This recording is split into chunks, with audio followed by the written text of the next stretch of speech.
Hello dear all students, सर्वांनी लक्ष द्या. एवढ्यात नाही का रेंजचा खूप प्रॉब्लेम चालला. ठीक आहे, लक्षात. त्यामुळे आपण रेंजच्यानेच काय केलं, पहिले आपण गुगल मीटवर होतो तिथे रेंजचा प्रॉब्लेम, जिओ मीटवर गेलो तिथे सुद्धा, नंतर झूमवर गेलो तिथे सुद्धा येऊन राहिला. तो रेंजचा प्रॉब्लेम 1-2 दिवस राहीनच. कालही तुमचं लेक्चर त्याच्याचमुळे म्हणजे अपलोडच नव्हतं यूट्यूबवर. ठीक आहे, त्याच्यामुळे मी आता आज नवीन लेक्चर घेतो. कालचं आणि आजचं मिळून एकच लेक्चर राहील. ठीक आहे, लक्षात. उद्या पुन्हा आपण जिओ मीटवर लेक्चर घेऊ. पाहू आता रेंज काय म्हणते तो उद्या. ठीक आहे, लक्षात. चला, प्रॅक्टिस सेट 3.1 पर्यंत आपण बघितलं. चौथा जो प्रॉब्लेम आहे तो तुम्हाला करायला सांगितलेला आहे. मोठा प्रॉब्लेम आहे. ठीक आहे, आला तरी ठीक, नाही आला तरी ठीक, मी सांगून देईल. आता काय करायचं पहा. आता आपण बघू नवीन topic. And the new topic is touching circles. ठीक आहे, लक्षात. टचिंग सर्कल्स म्हणजे काय होते, जे सर्कल टच करतात त्याला काय म्हणतो आपण, टचिंग सर्कल्स. ठीक आहे, आता पहा इथे तुम्हाला इथे टचिंग सर्कल दिसतात. ठीक आहे, हे टचिंग सर्कल आहे आणि हे सुद्धा टचिंग सर्कल आहे. ठीक आहे, दोघांमध्ये काय फरक आहे, हे दोन्ही बाहेरून टच करतात, हे दोन्ही काय करतात, बाहेरून टच करतात. म्हणून याला काय म्हणू आपण, एक्सटर्नली टचिंग सर्कल्स. याला काय म्हणू आपण, एक्सटर्नली टचिंग सर्कल्स. ठीक आहे, आणि हे दोन काय करतात, आतमधून टच करतात, पहा इथून. ठीक आहे, हा इथून आहे आणि हा इथून आहे, म्हणजे याला काय म्हणू आपण, इंटरनली टचिंग सर्कल्स. एवढं लक्षात ठेवायचं. ठीक आहे, इंटरनली टचिंग सर्कल्स. ठीक आहे, लक्षात. चला, आता या दोन्ही याच्यात कॉमन गोष्ट कोणती आहे, दोन्ही याच्यात सेंटर आहे. दोन्ही याच्यात कॉमन सेंटर कोणतं आहे, ओ आणि पी. दोन्ही याच्यात कॉमन पॉईंट कोणता आहे, टी. आणि दोन्ही याच्यात कॉमन टेंजंट कोणती आहे, यल. ठीक आहे, दिसत आहे तुम्हाला इथे यल टेंजंट आहे, ही लाईन यल इथे सुद्धा, आणि याचा पॉईंट ऑफ कॉन्टॅक्ट काय, टी आहे. एवढं लक्षात ठेवायचं. ठीक आहे, लक्षात. एक्सटर्नल आणि इंटरनल मध्ये काय करायचं पहा. एक्सटर्नल मध्ये जेव्हा आपण कॅल्क्युलेशन करतो, म्हणजे जेव्हा आपण समजा हे लेंथ काढायची असेल ओपी. ठीक आहे, जेव्हा आपल्याला लेंथ काढायची असेल ओपी, तेव्हा काय करतो आपण, एक्सटर्नल मध्ये या दोघांची प्लस करतो, म्हणजे ओटी प्लस टीपी. ओटी प्लस टीपी. जे काही पहिला आणि दुसरा प्रॉब्लेम आहे तो याच्यावरच बेस आहे, तो तुम्ही करायचा. येणारच नाही आलं तर मग जाऊ द्या, मग आता काय करणार त्याला. ठीक आहे, लक्षात पहा. ओपी म्हणजे काय होते, ओटी प्लस टीपी. आणि इंटरनल मध्ये काय, इंटरनल मध्ये. ठीक आहे, लक्षात. तर इंटरनल मध्ये काय आहे पहा, काय फाइंड करायचं आपल्याला, ओटी. ठीक आहे, लक्षात. नाही, ओपी फाइंड करायचं, ओपी. ठीक आहे, तर ओपी कसं येणार बघून घ्या, ओटी मायनस ओपी. ठीक आहे, लक्षात. काय फाइंड करायचं आहे आपल्याला, ओटी minus OP, that is sorry, ओटी मायनस पीटी. ओटी मायनस पीटी, हे थोडंसं लक्षात ठेवायचं. ठीक आहे, ओटी मायनस पीटी म्हणजे ओपी येते. तसंच आपण असंही करू शकतो, समजा आपल्याला पीटी फाइंड करायचं असेल तर ओटी मायनस ओपी. तर एवढं तुम्ही इंटरनलसाठी लक्ष द्या आणि एवढं एक्सटर्नलसाठी लक्ष द्या, आणि एवढं यायलाच पाहिजे असं मला वाटते, आणि हे यायलाच पाहिजे. ठीक आहे, लक्षात. चला, आता समोर जाऊया थोडंसं. ठीक आहे, थेरम बघू टचिंग सर्कल्सचा. ठीक आहे, थेरम काय म्हणतो पहा. If two circles touch each other, their point of contact at their point of contact lies on the line joining the centers. ठीक आहे, लक्षात. सरळ सरळ त्यांनी काय म्हटलेलं आहे पहा. आपल्याला काय शोधायचं करायचं, जे 3 पॉईंट आहे. ठीक आहे, 2 पॉईंट तर कन्फर्म आहे, ओ आणि पी. आपल्याला जो तिसरा पॉईंट आहे टी, टी दिसतं इथे, इथे आहे टी, इथे आहे टी. आपल्याला हा टी नाही का या सर्कलवर दाखवायचा आहे, म्हणजे या लाईनवर दाखवायचा आहे. म्हणजे ओटीपी सरळ सरळ आपल्याला काय दाखवायचे आहे, कोलिनियर दाखवायचे आहे. बघा, सरळ सरळ आपलं गिवन सर्वांनाच माहिती आहे काय, 2 सर्कल्स आहे. ठीक आहे, या दोघांची सेंटर काय, ओ आणि P. 2 centre circles with centre O and P touch each other at point T. कुठे टच करतात ते, ऍट पॉइंट कॅपिटल टी वर. ठीक आहे, लक्षात. प्रूव्ह मध्ये काय म्हटलेलं आहे पहा. प्रूव्ह मध्ये जसं मी तुम्हाला सांगितलेलं आहे, point T lies on line OP. Point T कशावर असला पाहिजे, लाईन ओपी वर. म्हणजे तिन्ही पॉइंट काय असले पाहिजे आपले, कोलिनियर. ठीक आहे, लक्षात. कन्स्ट्रक्शन मध्ये जे डॉटेड लाईन दिसतात ते कन्स्ट्रक्शन बघून घ्या. Draw segment OT PT, OT PT, OT PT. ठीक आहे, हां. And common line L. Common line L ही जे लाईन आहे ना, ही सुद्धा ड्रॉ करायची. याला कॉमन लाईन म्हणतो. हे डॉटेड सेक्शन आहे पूर्ण. हा, डॉटेड सेक्शन म्हणजे पूर्ण आपलं कन्स्ट्रक्शन. ठीक आहे, प्रूफ मध्ये काय लिहिणार, सर्वात महत्वाची गोष्ट. ठीक आहे, लक्षात. आता प्रूफ मध्ये काय लिहिणार आपण पहा. सरळ सरळ आपल्याला दिसत आहे, काय दिसत आहे पहा, segment OT is perpendicular to line L. Reason सर्वांना माहिती असायला पाहिजे आणि माहितीच असणार टँजंट थेरम. ठीक आहे, tangent theorem that is equation number 1. ठीक आहे, त्याच्यानंतर segment PT is perpendicular to line L. पुन्हा reason same tangent theorem equation number 2. ठीक आहे, आता काय होत आहे पहा. देअरफोर सरळ सरळ काय होत आहे, सेगमेंट ओटी आणि पीटी काय झाले, हे परपेंडिक्युलर लाईन यल ला झाले. बरोबर आहे लक्षात. Segment OT and PT are perpendicular to line in army. Segment OT and PT are perpendicular to same line. नंतर काय लिहू आपण, one and only one perpendicular can be drawn. ठीक आहे लक्षात. आपण फक्त एकच परपेंडिक्युलर काढू शकतो. ठीक आहे लक्षात. देअरफोर इथे लिहितो, इथे लक्ष द्या. ठीक आहे, therefore OT and PT are not two different lines.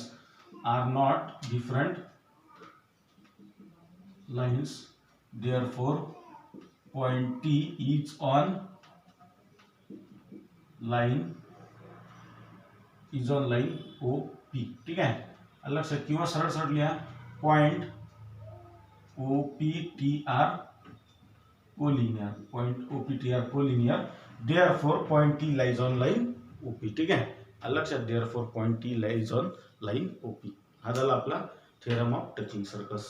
समजला असेल, नक्की समजला असेल. ठीक आहे, आता आपण एक्सरसाइज 3.2 मधला क्वेश्चन नंबर पहिला, दुसरा, तिसरा, चौथा बघू डायरेक्ट. ठीक आहे, चला क्वेश्चन नंबर 4 सांगता डायरेक्ट. क्वेश्चन नंबर 1, 2, 3 डेफिनेटली जमून जाईल, काही हार्ड क्वेश्चन नाही ते. ठीक आहे लक्षात. क्वेश्चन नंबर 4 काय म्हणते पहा. Two circle touching each other with centers P and Q. ठीक आहे लक्षात. त्याच्यानंतर म्हटलेलं आहे, a line passes through R mids A and B. ठीक आहे, सच दॅट फाइंड काय म्हटलेलं आहे पहा. सेगमेंट AP किंवा prove that segment AP is parallel to BQ. त्याच्यानंतर एक triangle APR is similar to triangle RQB. Triangle APR is similar to triangle RQB. आणि find angle RQB if angle PR equal to 35 degree. ठीक आहे लक्षात. चला बघू एक एक करून.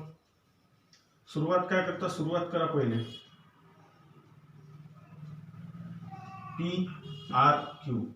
PRQ काय, कोलिनियर पॉइंट्स. कशावर घेतले आपण, थेरम ऑफ टचिंग सर्कल्स. ठीक आहे, आपण बघितलं, रिसेंटली बघितलं आता. ठीक आहे, थेरम ऑफ टचिंग सर्कल्स. ठीक आहे ओके.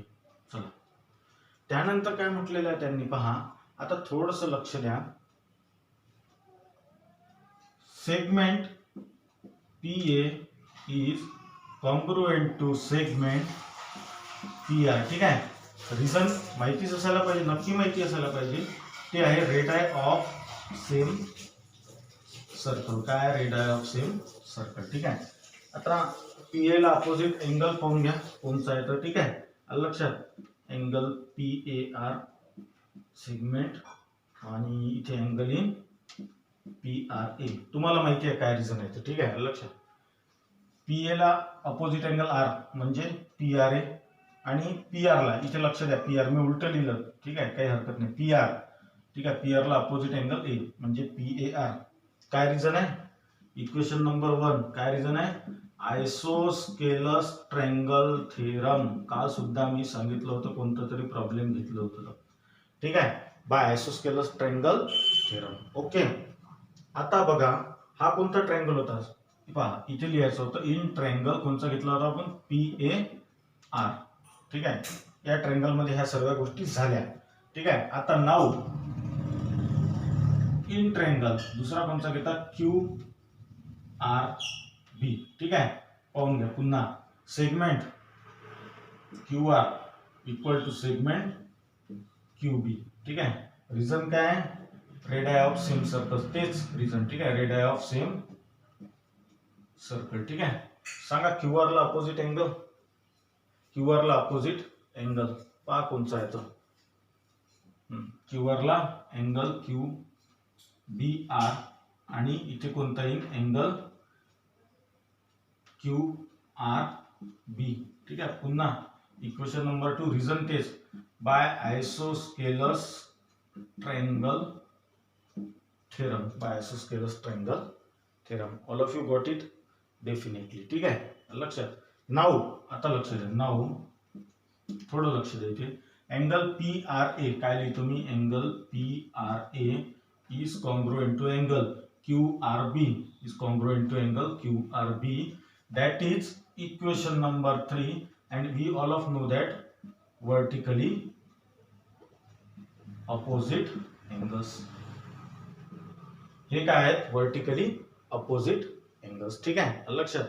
आता ह्या तीन गोष्टी आपल्या जवळ आलेल्या आहेत. ठीक आहे. लक्षात. कोणकोणत्या, आयसोस्केलस ट्रायंगल मुळे दोन अँगल आपल्याला कॉन्ग्रुएंट भेटले. ठीक आहे. आणि आपल्याला तिसरा अँगल वर्टिकली अपोजिट आहे. ठीक आहे. आता बघा काय करणार आपण.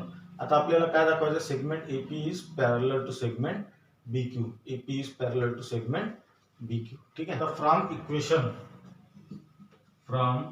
इक्वेशन 1, 2 and 3 काय होते पहा, कसे अँगल घ्यायचे. ठीक आहे. कोणचा अँगल घ्यायचा पाहून घ्या तुम्ही. अँगल घ्या तुम्ही पी आर ए घेता, पी ए आर घ्या, पी ए आर. ठीक आहे. Angle P A R is congruent to angle P A R घेतला, त्याच्यानंतर घ्यायला लागेल तुम्हाला अँगल क्यू बी आर. ठीक आहे. फ्रॉम 1, 2 and 3 येऊनच जाते. ठीक आहे. लक्षात. आता पी ए आर कुठपर्यंत एक्सटेंड होऊ शकते, आर आहे ना, बी पर्यंत जाऊ शकते. कोलिनियर पॉइंट्स आहे. Angle P A B is congruent to angle Q B R कुठपर्यंत एक्सटेंड होऊ शकते, क्यू बी ए पर्यंत, अँगल क्यू बी ए. ठीक आहे. देयरफॉर कोणता आहे ते, segment A P is parallel to segment B Q. ठीक आहे. याचा रिझन काय आहे, रिझन काय आहे, angle test for parallel lines, angle test for parallel lines. ठीक आहे. लक्षात. एवढं तुम्ही करून घ्यायचं. ठीक आहे. चला, हे झालं आपला पहिला क्वेश्चन सॉल्व्ह झाला. याच्यातला दुसरा कोणचा आहे पहा. दुसरा आहे इन ट्रायंगल एपीआर आणि आरक्यूबी आपल्याला सिमिलर दाखवायचे. ठीक आहे. सरळ सरळ पाहून घ्या. इन ट्रायंगल एपीआर अँड दुसरा ट्रायंगल कोणचा आहे, आरक्यूबी. ठीक आहे. फ्रॉम इक्वेशन 1, 2 and 3 पाहून घ्या, 1 आणि 3 म्हणून. ठीक आहे. पहा, पहिले काय देतात, angle P A R is congruent to angle Q R B. ठीक आहे. Is congruent to angle Q R B. Reason आपलं राहील फ्रॉम इक्वेशन 1 and 3, 1 and 3 राहील. ठीक आहे. नंतर दुसरा अँगल कोणता, angle P R A is congruent to angle Q B R. पुन्हा अँगल रिझन काय, फ्रॉम 1 and 3. ठीक आहे. Therefore triangle A P R is congruent to triangle, sorry similar आहे ना, सिमिलर टू ट्रायंगल कोणचा आहे तो, आर क्यू बी. दोन अँगल आहे म्हणून angle test for similarity, angle test for similarity. ठीक आहे. तिसरा क्वेश्चन बघून घेऊ. आता तिसरा इथे सॉल्व्ह करून घेऊ पटकन, इन जाईल लवकर लक्षात. ठीक आहे. सरळ सरळ तिसऱ्या याच्यात काय म्हटलेलं, angle P A R equal to, इथे लिहितो मी here, angle P A R equal to 35 degree. ठीक आहे. Angle P R A equal to angle Q R B equal to angle Q B R equal to 35. हे सर्व angle equal आहे. कशावरून, from equation 1 to 3. काय बोलायचं काम नाही. ठीक आहे. फ्रॉम इक्वेशन 1 to 3 सर्व अँगल कितीचे आहे, 35. ठीक आहे. कोणता अँगल फाइंड करायचा, आर क्यू बी. सरळ सरळ घ्या आता, in triangle Q B R. ठीक आहे. Angle Q R B plus angle Q B R plus angle कोणचा, R Q B equal to 180 degree. Sum of measures of angles of a triangle is 180 degree.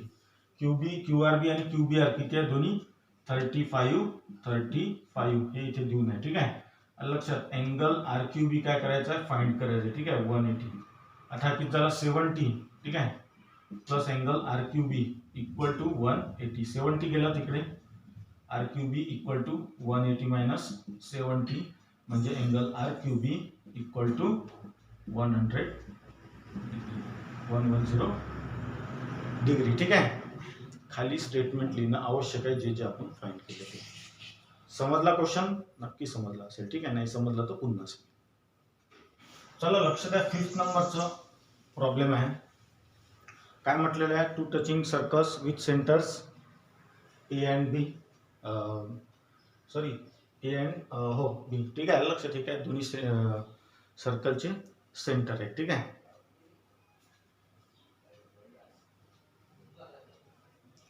चला लक्ष द्या काय म्हटलेलं आहे पहा. Question number 5. ठीक आहे. 2 circles touching externally with centre A and B. A and B काय त्याचे सेंटर आहे. ठीक आहे. लक्षात line L is common tangent to both the circles at the point of contact C and D. ठीक आहे. लाईन L काय ही line L आहे. ही काय कॉमन टेंजंट आहे C आणि D ला. ठीक आहे. फाइंड CD काय म्हटलेलं आहे फाइंड CD फाइंड करायचं. ठीक आहे. If the radius of circle is 4 centimetre and 6 centimetre. ठीक आहे. रेडियस म्हणजे काय हे रेडियस. ठीक आहे. कोणते ACBD हे काय रेडियस ऑफ सर्कल. ठीक आहे. पाहू आता काय आहे तर. ठीक आहे. थोडंसं लक्षपूर्वक करायचं प्रॉब्लेम कसं करायचं पहा. आणि हे जे 2 प्रॉब्लेम शिकवले आहेत हे एक याच्यापैकी एक 4 मार्कासाठी कन्फर्म येणार आहे पेपरमध्ये. ठीक आहे. चला लक्ष द्या. सर्वात आधी लिहू आपण AEB कोलिनियर पॉइंट्स. काय रिझन आहे थेरम ऑफ टचिंग सर्कल्स. हे झालं पहिलं. ठीक आहे. लक्षात आता बघून घ्या. लक्ष द्या थोडंसं. AE equal to EB equal to 4 centimetre. ठीक आहे. Sorry AE equal to AC equal to 4 centimetre. AE equal to AC equal to 4 centimetre आणि BD equal to BE equal to 6 centimetre. कारण तुम्हाला माहित असायला पाहिजे दोघांचे रिझन एकच आहे. Radius of same circle. ठीक आहे. रेडियस म्हणजे काय असते सेंटरवरून आलेली नाही सर्कलला टच होते. ठीक आहे. लक्षात रेडियस ऑफ सेम सर्कल. ठीक आहे. चला ह्या गोष्टी जर समजलं असेल तर आता पहा लक्ष द्या थोडंसं लक्ष द्या. पहा काय लिहितो मी इन क्वाड्रिलॅटरल. कोणचं quadrilateral AMDC. In quadrilateral AMDC. ठीक आहे. लक्षात आता पहा एक काम करू. त्याच्या आधी आपण एक काम करू. पहा अँगल ACD इज कॉन्ग्रुएंट किंवा इक्वल टू 90 डिग्री आणि अँगल इथं घ्या BDC. Angle BDC equal to 90 degree. काय रिझन आहे त्याचं रिझन एकच आहे आणि ते रिझन म्हणजे असं आहे की टेंजंट थेरम. Tangent theorem. ठीक आहे. बाय टेंजंट थेरम हे याचं रिझन आहे. ठीक आहे. आता तुम्ही घेऊन घ्या आता सर्व अँगल. ठीक आहे. पाहून घ्या. इन क्वाड्रिलॅटरल AMDC अँगल कोणचा घेता पहिला घ्या ACD प्लस दुसरा कोणचा घेता CAM घ्या. ठीक आहे. Angle CAM. ठीक आहे. प्लस तिसरा कोणचा घेता अँगल DMA. अँगल DMA किंवा अँगल AMD. प्लस चौथा कोणचा घेता चौथा घ्या आता अँगल BDC आणि MDC एकच आहे. इथे MDC करू. ठीक आहे. लक्षात angle MDC equal to 360 degree. कारण काय sum of measure of angle of quadrilateral is 360 degree. हे त्याचं कारण आहे. ठीक आहे. लक्षात इथे अँगल BDC घेतला चालते MDC लिहिला तरी चालेल सारखेच एका लाईनवर आहे. ठीक आहे. लक्षात ACD कितीचा आहे पाहून घ्या. ACD 90, ठीक आहे. CAM फाइंड करायचं आहे, ठीक आहे. AMD कितीचा आहे तो सुद्धा 90 आणि MDC सुद्धा कितीचा आहे 90 डिग्री, ठीक आहे. Equal to 360 degree. तिघांचे मेजर येते 270 plus angle CAM equal to 360 degree, म्हणजे angle CAM equal to 360 minus 270, म्हणजेच काय झाला, therefore angle CAM equal to 90 degree. याचाच अर्थ काय आहे, जो क्वाड्रिलॅटरल AMDC आहे, जो क्वाड्रिलॅटरल AMDC आहे त्याचे चारही अँगल काय झाले 90 डिग्रीचे. 90 90 90 90 म्हणजे काय लिहिणार मी, पहा, लक्ष द्या, therefore quadrilateral AMDC is a rectangle. हा काय झाला, रेक्टँगल, ठीक आहे. थोडंसं लक्ष द्या आता. हा जर रेक्टँगल आहे म्हणजे काय, इथे AC equal to DM, segment AC equal to segment DM. त्याचं कारण काय आहे, त्याचं कारण आहे opposite sides of rectangle are equal, ठीक आहे. Opposite sides of rectangle are equal. आणि हे दोन्ही कितीचे आहे पाहून घ्या. AC equal to DM equal to दोन्ही कितीचे आहे 4 सेंटीमीटरचं लक्षात ठेवायचं आहे, महत्वाची गोष्ट आहे, ठीक आहे. लक्षात. आता हे तर झालं आपलं. आता आपण काढू BD, ठीक आहे. BD म्हणजे कसं काढायचं पहा. BD equal to BM plus DM, ठीक आहे. आता आपल्याला BD आहे का, हो BD आहे 6, ठीक आहे. BM आहे का नाही, BM फाइंड करायचं. DM किती आहे 4, ठीक आहे. म्हणजे BM इक्वल टू प्लस 4 इकडे आला तर -4 म्हणजे 6 - 4. BM किती आला 2 आला. BM किती आला 2 सेंटीमीटर, ठीक आहे. लक्षात नक्की आलं असेल. चला हे इकडचं मोडून घेतो सर्व मी, ठीक आहे, म्हणजे आपल्याला सॉल्व्ह करायला सोपं जाईल ते. चला पुन्हा लक्ष द्या. आता BM आला. आता काय घेता, आता घ्या तुम्ही AB, ठीक आहे. लक्षात AB, ठीक आहे. आता AB इक्वल टू काय, AE plus EB, AE plus EB, ठीक आहे.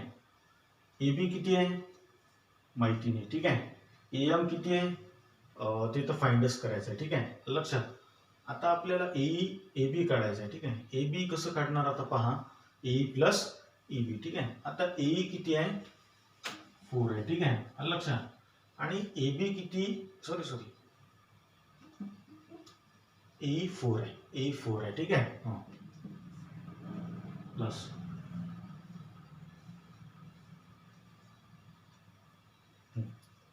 आता EB किती आहे, EB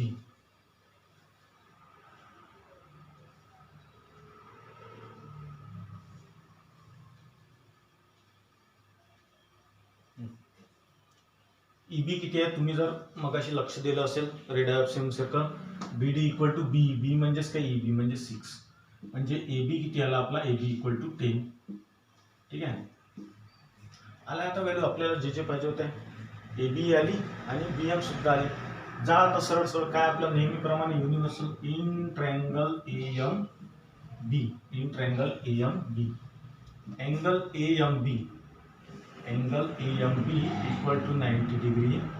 therefore by Pythagoras theorem, ठीक आहे. पायथागोरस थेरम अप्लाय करून द्या, ठीक आहे. काय होणार आता पायथागोरस थेरम तुम्ही सांगा. आता AB चा square equal to AM square plus BM चा स्क्वेअर, ठीक आहे. AM फाइंड करायचा आहे. AB किती आहे 10 चा स्क्वेअर 100, ठीक आहे. AM स्क्वेअर फाइंड करायचा आहे. BM स्क्वेअर, BM किती आहे, BM आला 2, ठीक आहे. 2 चा स्क्वेअर 4, म्हणजेच 100 मायनस 4 म्हणजेच किती होते 96, म्हणजे AM स्क्वेअर इक्वल टू 96, ठीक आहे. म्हणजे AM इक्वल टू काय झाला √96. आणि 96 पहा कोणत्या टेबलमध्ये येतं, ठीक आहे. लक्षात.